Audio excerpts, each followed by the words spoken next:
अस्सलाम वालेकुम my dear students. आज हम डिस्कस करने जा रहे हैं बायोकेमिस्ट्री का next important chapter that is vitamins. ये चैप्टर बहुत डिटेल के साथ आपकी बुक में मेंशन है। इसके अंदर डिफरेंट टर्मिनोलॉजीज़ यूज़ हो रही हैं। इसको हम बुक से प्रिपेयर नहीं करेंगे क्योंकि बुक में बहुत टफ़ वर्डिंग होती है। लिहाजा हम कोशिश करेंगे कि हम इसको नोट्स की फॉर्म में कंपाइल करके अरेंज करें। आज का हमारा जो टॉपिक ऑफ डिस्कशन होगा that is general introduction of vitamins. Vitamins क्यों ज़रूरी होते हैं, इसका केमिकल नेम क्या होता है और इसकी डेफिशिएंसी से हमारी बॉडी में कौन सी डिसीज़ प्रोड्यूस होती है। वाइटामिन्स बेसिकली हमारी डाइट के अंदर मौजूद ऐसे फाइबर्स होते हैं, ऐसे ऑर्गेनिक कंपोनेंट्स होते हैं जिनकी हमारी बॉडी को बहुत ज़रूरत होती है। बहुत सारे वाइटामिन्स ऐसे हैं जो बॉडी इटसेल्फ नहीं बनाती। वाइटामिन आपको अपनी डाइट से लेने पड़ते हैं। अगर आपकी डाइट ठीक नहीं होगी आपकी बॉडी में स्पेसिफिक वाइटामिन्स की कमी हो जाएगी। डेफिशिएंसी से बॉडी में डिसीज़ प्रोड्यूस होती है। ठीक हो गया। Vitamins are naturally occurring essential organic constituents of the diet. They in minute का मतलब होता है स्मॉल, छोटा amount help in maintaining normal metabolic activities of tissues. Vitamins की थोड़ी सी मिकदार भी हमारी बॉडी की नॉर्मल एक्टिविटीज़ को मेंटेन करने के लिए ज़रूरी होता है। ठीक हो गया। There molecular weight is low. इसका जो मॉलिक्यूलर वेट होता है वो लो होता है। इसके इंपॉर्टेंट फंक्शंस रोल प्ले होते हैं। Daily requirement of vitamin is increase during growth, pregnancy and lactation. Daily routine में वाइटामिन की ज़रूरत होती है, लेकिन इसकी ज़रूरत इंक्रीज़ हो जाती है। किस किस में इंक्रीज़ होती है? ग्रोथ में, प्रेगनेंसी में, लैक्टेशन में। ये तीन कंडीशन ऐसी होती हैं जो कि नॉर्मल से ज़्यादा हमें वाइटामिन चाहिए होते हैं। ठीक हो गया। लैक्टेशन आपको पता है कि जो मदर की बॉडी से मिल्क सिक्रीट होता है उन्हें आप कहते हैं लैक्टेशन। अब हम बात कर लेते हैं वाइटामिन्स के फ्लो चार्ट के ऊपर। वाइटामिन्स की बेसिकली टू टाइप्स होती हैं। First one that is fat soluble vitamins, second that is water soluble vitamins. ऐसे वाइटामिन जो फैट में डिज़ोल्व होते हैं, फैट में हल होते हैं उन्हें आप कहते हैं फैट सॉल्युबल वाइटामिन्स। ऐसे वाइटामिन जो वाटर में डिज़ोल्व होते हैं, वाटर में हल होते हैं उन्हें आप कहते हैं water soluble vitamins. Fat soluble vitamins में कौन कौन से वाइटामिन्स आते हैं और वाटर सॉल्युबल वाइटामिन्स में कौन कौन से वाइटामिन्स आते हैं। याद रखिएगा कि फैट सॉल्युबल वाइटामिन्स में आपके पास 4 वाइटामिन्स आते हैं। First one that is vitamin A, second that is vitamin D, third that is vitamin E, fourth that is vitamin के। इसको आप एडिक से भी याद रख सकते हैं। ठीक हो गया। बाकी आपके जितने भी वाइटामिन्स होते हैं ये आपके वाटर सॉल्युबल वाइटामिन्स में आते हैं। वाइटामिन ए का काम बेसिकली क्या होता है? ये आपकी आइज़ के लिए अच्छा होता है। वाइटामिन डी जो है ये बोन्स के लिए अच्छा होता है। वाइटामिन ई ये फर्टिलिटी के लिए अच्छा होता है, रिप्रोडक्शन के लिए अच्छा होता है। वाइटामिन के ये क्लॉटिंग में हेल्प आउट करते हैं, ऐसा क्लॉटिंग फैक्टर काम करता है। जबकि जो वाटर सॉल्युबल वाइटामिन्स होते हैं इसमें आपके पास 2 तरह के आते हैं। B non complex and B complex. जो बी नॉन कॉम्प्लेक्स है इसमें आपके पास आता है vitamin C. Vitamin C basically क्या होता है? ये आपकी जो गम्स होते हैं ये स्किन के लिए अच्छा होता है। जो गम जिसे हम मसूरे कहते हैं ये उसके लिए भी अच्छा होता है। बी कॉम्प्लेक्स में आपके पास आते हैं vitamin B1, vitamin B2, vitamin B4, vitamin B3 आएगा इधर, ये आप ठीक कर लीजिएगा। Vitamin B5, vitamin B6, vitamin B7, vitamin B9, vitamin B12 ये आपके पास कॉम्प्लेक्स होते हैं। ठीक हो गया। जो फैट सॉल्युबल वाइटामिन्स हैं उसमें आपके पास vitamin A, vitamin D, vitamin E, vitamin K, बाकी जितने भी वाइटामिन्स होंगे वो आपके कॉम्प्लेक्स में आते हैं और वाइटामिन सी आपका बी नॉन कॉम्प्लेक्स होगा। ठीक हो गया। अगर पेपर में आ जाए वाइटामिन्स का सब फर्स्ट ऑफ ऑल आपने डेफिनेशन लिखनी है। डेफिनेशन के बाद आपने फ्लो चार्ट बनाना है। फ्लो चार्ट बनाने के बाद आपने जो है विटामिन का केमिकल नेम और एक एक डेफिशिएंसी लिख देनी है। ठीक हो गया। अब हम बात करते हैं विटामिन की डेफिशिएंसी और केमिकल का name. So vitamins chemical name and it's deficiency. ये आपके पास विटामिन्स हैं, इन विटामिन्स के केमिकल नेम और इनकी कमी से कौन सी डिजीज़ होती है। So first one that is vitamin A. Vitamin A का जो केमिकल नेम होता है या मोनोमर आप कह सकते हैं, या आप इसको सिनोनियम भी कह सकते हैं, या आप इसको कंपोनेंट्स भी कह सकते हैं।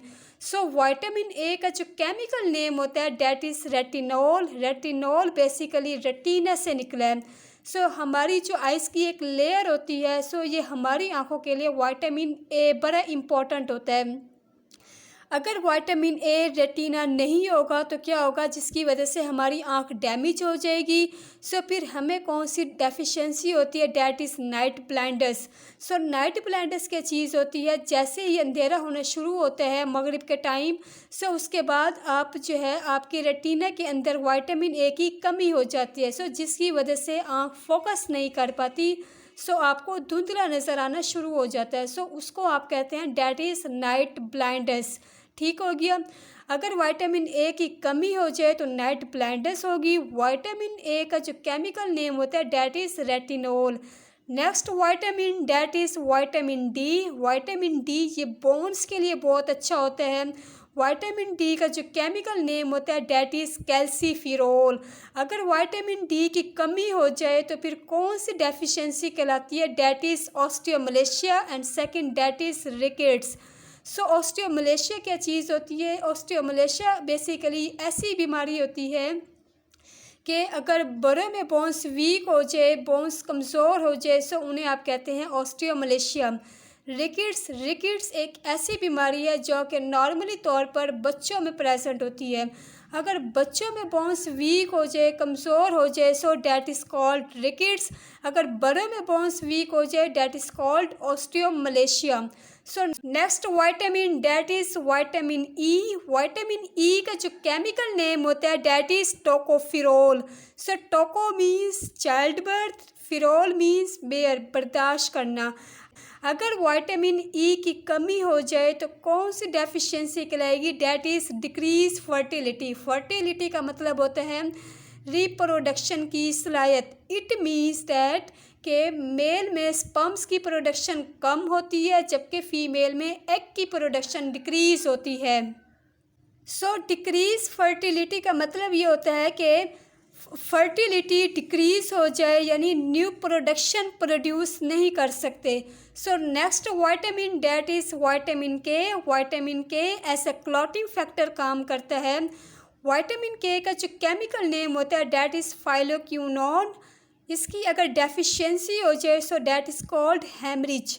अगर एमरजेंसी में पेशेंट हॉस्पिटल आया है सो उसका बहुत ज़्यादा ब्लड लॉस हो रहा हो और ब्लड नहीं रुक रहा, तो फिर हम क्या करते हैं, हम विटामिन के का इंजेक्शन लगाते हैं। सो विटामिन के क्या करता है, बेसिकली ये बॉडी में ब्लड को क्लॉट करवाता है। सो जिस जगह पे कट लगा होता है सो वहाँ पे ब्लड को स्टॉप करता है। ठीक हो गया।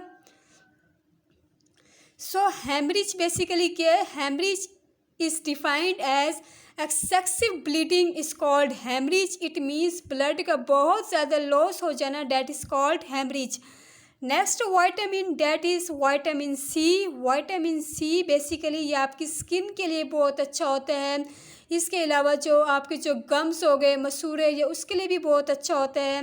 विटामिन सी का जो केमिकल नेम होता है डैट इज़ एस्कॉर्बिक एसिड। इसकी जो नेचर होती है वो एसिडिक होती है। इसकी अगर डेफिशिएंसी हो जाए तो कौन सी डिजीज़ होती है, डैट इज़ स्कर्वे। स्कर्वे क्या चीज़ होती है, जब आप खाना खाते हैं ब्लीडिंग स्टार्ट हो जाती है, जब आप ब्रश कर रहे होते हैं सो मसूड़े से खून आने लगता है। ठीक हो गया। So that is called scurvy. Next vitamin that is B1। ये आपके पास हैं fat soluble vitamins. Vitamin C आपके पास नॉन बी कॉम्प्लेक्स। अब जितने भी आगे विटामिन स्टार्ट हो रहे हैं ये आपके बी कॉम्प्लेक्स विटामिन्स हैं। So next vitamin that is vitamin B1। Vitamin B1 का जो केमिकल नेम होता है that is thiamine.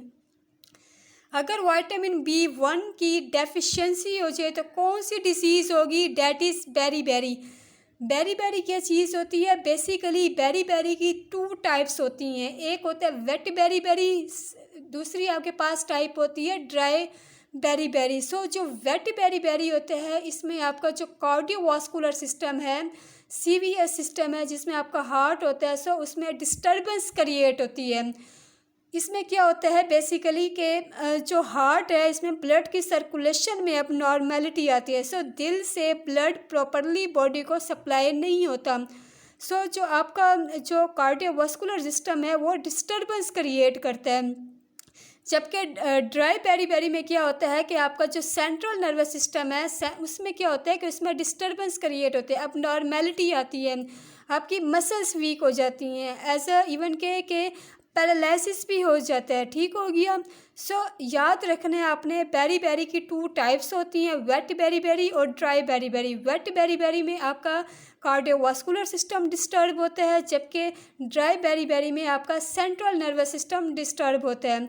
Next vitamin that is vitamin B2। Vitamin B2 का जो केमिकल नेम होता है डैट इज़ राइबोफ्लेविन। अगर विटामिन B2 की डेफिशिएंसी हो जाए तो कौन सी डिसीज़ कहलाती है? That is riboflavinosis. ये राइबोफ्लेविन से रिलेट होती है, that is riboflavinosis. Riboflavinosis basically एक ऐसी बीमारी होती है जो कि आपके माउथ के अराउंड एरिया होता है, सो ये वहाँ पे प्रेजेंट होता है। वहाँ पे क्या होता है बेसिकली इन्फ्लेमेशन होती है, सोजिश होती है, ज़ख़म बन जाते हैं, शोर प्रोड्यूस होता है। सो जब आप मुंह खोलते हैं तो फिर आपको तकलीफ़ का सामना करना पड़ता है। ठीक हो गया। सो जो आपका माउथ का एरिया होता है, ये वहाँ पे डिसीज़ प्रेजेंट होती है। सो उसके बाद next vitamin that is vitamin B3। Vitamin B3 का जो केमिकल नेम होता है that is niacin. So vitamin B3 की डेफिशिएंसी हो जाए सो कौन सी डिसीज़ होगी? That is pellagra. प्लेग्रा एक ऐसी बीमारी है जो कि ये प्रेजेंट होती है आपके माउथ में, आपके नेक में, आपके हैंड्स में और आपकी फुट में। इन्फ्लेमेशन हो जाती है, सोजिश पैदा हो जाती है, ज़ख़म बन जाते हैं। सो वही है जैसे राइबोफ्लेविनोसिस है, बस डिफरेंस क्या है? राइबोफ्लेविनोसिस में आपकी माउथ में होता है, जबकि प्लेग्रा में क्या होता है, ये आपके नेक में भी होता है, हैंड में भी होता है, फुट में भी होता है और माउथ में भी होता है। इन्फ्लेमेशन होती है, बहुत पेनफुल होता है, ज़ख़म बन जाते हैं। ठीक हो गया। Next vitamin that is vitamin B5। Vitamin B5 का जो केमिकल नेम होता है डैट इज़ पेंटोथेनिक एसिड। अगर विटामिन B5 की डेफिशिएंसी हो जाए सो कौन सी डिसीज़ कहलाएगी? That is paraesthesia. So paraesthesia क्या होता है बेसिकली? पैरेस्थीसिया आपकी जो हैंड हो गया, जो हाथ की जो रगें होती हैं, सो इनमें शदीद बर्निंग सेंसेशन होता है।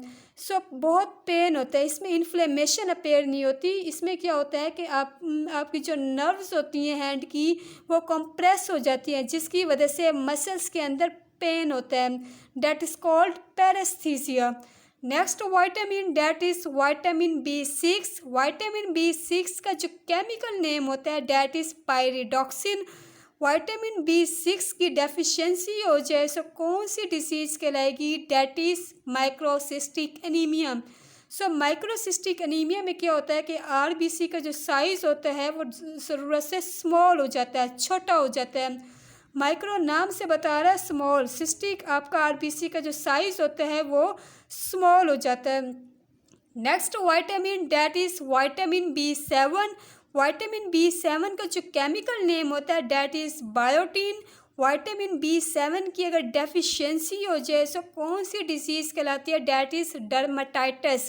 स्किन इश्यूज़ आ रहे होते हैं, स्किन में इन्फ्लेमेशन हो जाती है, सोजिश हो जाती है, पिंपल्स हो जाते हैं, एक्नी हो जाती है। ठीक हो गया। डर्मा का मतलब होता है स्किन, टाइटस का मतलब होता है inflammation. So next vitamin that is vitamin B9। Vitamin B9 का जो केमिकल नेम होता है डैट इज़ फॉलिक एसिड। अगर विटामिन B9 की डेफिशिएंसी हो जाए तो कौन सी डिसीज़ कहलाती है? That is megaloblastic anaemia. So megaloblastic anaemia क्या होता है कि RBC का जो साइज़ होता है वो इनलार्ज होता है, बड़ा हो जाता है। मेगा का मतलब बड़ा, इसमें हमने कहा कि माइक्रोसिस्टिक में क्या होता है, आरबीसी का जो साइज़ होता है वो स्मॉल होता है, जबकि विटामिन बी9 में क्या होता है कि आरबीसी का साइज़ जो है वो लार्ज होता है। आपको पता है कि हमारे जो ब्लड सेल्स हैं वो कहाँ पे बनते हैं, बोन मैरो में बनते हैं। Last vitamin that is vitamin B12. Vitamin B12 का जो केमिकल नेम होता है या मोनोमर्स आप कह सकते हैं या इसका सिनोनियम होता है डेट इज़ सियानोकोबालामीन। अगर विटामिन बी12 की डेफिशिएंसी हो जाए तो फिर कौन सी डिजीज़ कहलाती है, that is pernicious anaemia. So pernicious anaemia क्या होता है कि अगर बॉडी में इंट्रेंसिक फैक्टर की कमी हो जाए so that is called pernicious anaemia. अभी आपको बहुत टफ लग रहा है, जब हम वन बाय वन डिटेल के साथ वाइटामिन्स को डिस्कस करेंगे सो फिर आपको अच्छे से समझ आएगा। ठीक हो गया। आई होप सो आज का लेक्चर आपको समझ आ गया होगा। अगर इससे रिलेटेड कोई क्वेश्चन है तो वो आप क्वेश्चन कर सकते हैं। मैं कोशिश करूँगी कि मैं आपको सेटिस्फैक्ट्री आंसर कर सकूँ।